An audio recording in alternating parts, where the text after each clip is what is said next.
আজকে হলো 2025-এর ফার্স্ট দিন আর আজকে হচ্ছে রিঙ্কির জন্মদিন। তো আজকের দিনটা আমরা সবাই মিলে ভীষণ সুন্দর করে কাটালাম। আর বছরের প্রতিটা দিন যদি এরকম সুন্দরভাবে কাটানো যায় তাহলে আর কি চাই বলো। তো চলো পুরো ভিডিওটা প্রথম থেকেই শুরু করি। তো 1 জানুয়ারির দিন সকালের দিকে আমাদের কোনো প্রোগ্রাম ছিল না, বাড়িই ছিলাম। আর তারপর সন্ধ্যার সময় রেডি হয়ে বেরিয়ে পড়েছি রিঙ্কির জন্মদিনের জন্য, কিন্তু গিয়ে দেখে কেউই আসেনি, তাই আমরা ক্যাফেতে চলে এসেছি একটু চা খাওয়ার জন্য। তারপর একে একে সবার দেখা সবাই মিলে চলে আসলাম গোবরডাঙ্গার হইচইতে। আজকে এখানেই প্রোগ্রামটা ছিল। তো উপরে উঠে দেখছি মান্তুদি রিঙ্কির বোন অমর চলে এসছে, আর আমি দৌড়ে দৌড়ে বাইরে চলে গেছিলাম ওর বার্থডে ডেকোরেশনটা কেমন করেছে তাই দেখার জন্য। তো বাইরে বেরিয়ে দেখি ভীষণ সুন্দর করে সাজিয়েছে, আর এই পুরো বাইরেটা কিন্তু ওর বার্থডের জন্য বুক করা ছিল। তো এই যে হচ্ছে ওর বার্থডে ডেকোরেশনটা কেমন লাগলো অবশ্যই কিন্তু কমেন্ট করো। তারপর ফাঁকা পায়ে আমরা 4 জন একটুখানি সাফরিগিরি করে নিলাম, পরে আর ফাঁকা পাই কি না পাই। আর তারপরে এই টেবিলটা সুন্দর করে ফুল দিয়ে সাজাচ্ছিলাম, কারণ এই টেবিলেই হচ্ছে কেক রাখা হবে তার জন্য। এইদিকে আমাদের টেবিলটা প্রায় সাজানো কমপ্লিট, আর এর মধ্যেই চলে আসলো প্রিন্সেস মানে হচ্ছে আমাদের বার্থডে গার্ল। আমাদের বার্থডে গার্লকে কিন্তু পুরো সিন্ড্রেলার মতোই লাগছিল, আর ও এসেছিল পুরো সিন্ড্রেলার মতো। তো দেখো এই যে হচ্ছে আমাদের বার্থডে গার্ল, পরে খুব সুন্দরভাবে দেখাবো। তো উপরে এসে দেখি টেবিলটা খুব সুন্দরভাবে ফুল আর কেক গুলো দিয়ে সাজানো হয়েছে, আর তারপরে বার্থডে গার্লকে চোখ ধরে নিয়ে আসা হয়েছে সারপ্রাইজ দেওয়ার জন্য। আর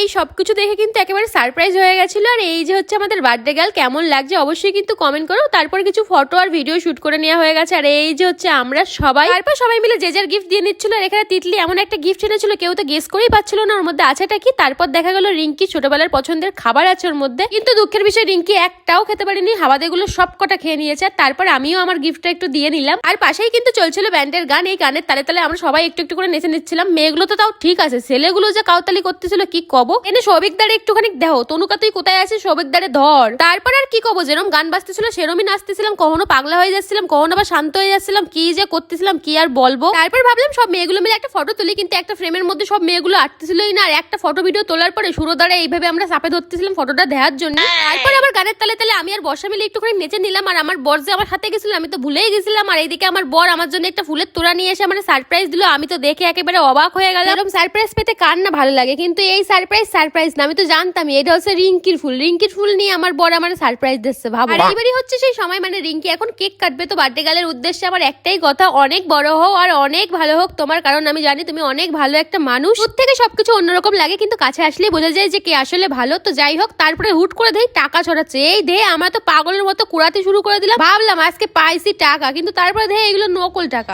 তারপর রিঙ্কি আরো একটা কেক কেটে নিল আমাদের সবার সাথে। আর এবার রাত হয়ে গেছে, সবাই মিলে এখন খাওয়া দাওয়া করে নিতে হবে। এই যে সবাই বসে হয়ে গেছে খাওয়া দাওয়া করতে। তো মেনুতে ছিল হইচই স্পেশাল চিকেন বিরিয়ানি আর এগ কারি। আর আমার গাইস এরম খিদে পাইছিল, আমি তো একেবারে রাক্ষসের মতো খাইছি ওইনে বসে। তারপরে এখন ফেরার পালা। আর এনে বার্থডে গার্লের অবস্থাখানে একটুখানি দেহ, এত বড় ড্রেস নিয়ে ও আর পারতেছিল না। আর রাস্তায় যাইতে যাইতেও একে কাউতালে শেষ নেই, দেখো জামা কাপড় খুলে এই শীতের মধ্যে নাচতেছে, কি আর কব। তারপর আমরা সবাই মিলে চলে আসলাম ঠাকুরনগর স্টেশনে, কারণ এখানে আমাদের খুব স্পেশাল একটা কাজ করার ছিল তার জন্য। মানে রিঙ্কির ইচ্ছা ছিল স্টেশনে যেসব ভালোবাসার মানুষ থাকে তাদেরকে নিয়ে ওর বার্থডেটা একটু সেলিব্রেশন করবে। আর আগের বারও তাই করেছিল, তার জন্য আমরা সবাই মিলে ওর সাথে চলে এসেছি। আর এখন দেখো কেক কাটছে, আর এখানে এসে যে কি শান্তি লাগছিল কি বলবো। বছরের প্রথম দিনটা এত সুন্দরভাবে গেল, ভগবানের কাছে একটা কথাই বলার, প্রতিটা দিনই যেন এরকম সুন্দরভাবে যায়। আর আমিও যেন ভগবানের কৃপায় মানুষের পাশে এইভাবে একটুখানি দাঁড়াতে পারি। তারপর আমার অবলা বাচ্চাগুলোকে সবাই মিলে একটুখানি টুকটাক যা পাচ্ছিলাম খাইয়ে নিচ্ছিলাম। ইচ্ছা আছে সামনে এদের জন্য কিছু করার। তখন অনেক রাত হয়ে গেছিল, কিন্তু আমার যে কি ভালো লাগছিল, ওখান থেকে বাড়ি যেতেই ইচ্ছা ছিল না। আর শুধু আমার না, আমাদের সবারই খুবই ভালো লাগছিল। আমি খুবই হ্যাপি বছরের প্রথম দিনটা এরকম ভাবে কাটাতে পেরে। প্রতি বছরই কোনো না কোনো কিছু করি, হয় পিকনিক করি, নেই বাড়ি থাকি, কিছু না কিছু করি, কিন্তু এত সুন্দরভাবে কোনোদিনও কাটাইনি। ওখানে রিঙ্কি সবার সাথে কেক কেটেছিল, আর ও সামর্থ্য মতো সবার জন্য একটু খাবার আর কম্বলের ব্যবস্থা করেছিল, তাই সবাইকে দিচ্ছিলাম আমরা। সবাই খুব তৃপ্তিভাবে খাবারটা খাচ্ছিল, আর এই দেখে মনে হচ্ছিল আমরা একেবারে স্বর্গে আছি, এত ভালো লাগছিল। তো এত সুন্দরভাবে আজকের দিনটা আমাদের কাটলো। সবার কাছে একটাই নিবেদন, যে যেইটুকু পারো সেইটুকু দিয়েই এইসব মানুষের পাশে থেকো, এইসব মানুষের আমরা ছাড়া আর কেউ নেই। তো আজকের ব্লগটা এইটুকু, কেমন লাগলো অবশ্যই কমেন্ট করো। আজকের মতো টাটা।